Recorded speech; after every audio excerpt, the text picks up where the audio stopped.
একজন ভালো স্বামীর সাথে ভালো থাকতে কখনো টাকার দরকার হয় না।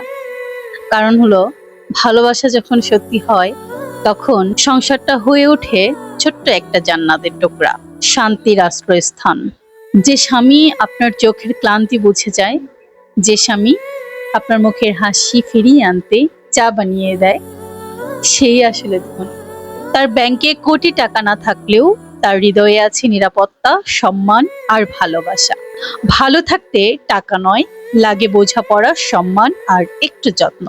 যে স্বামী আপনাকে সঙ্গী মনে করে, সম্মান করে, সেই মানুষটি আপনার জীবনের আসল আশীর্বাদ। শেষে একটা কথাই বলবো, ভালো স্বামীর সাথে সংসার করা মানে রাজপ্রাসাদ নয়, বরং এমন এক ঘর যেখানে ভালোবাসার আলো কখনো নিভ না।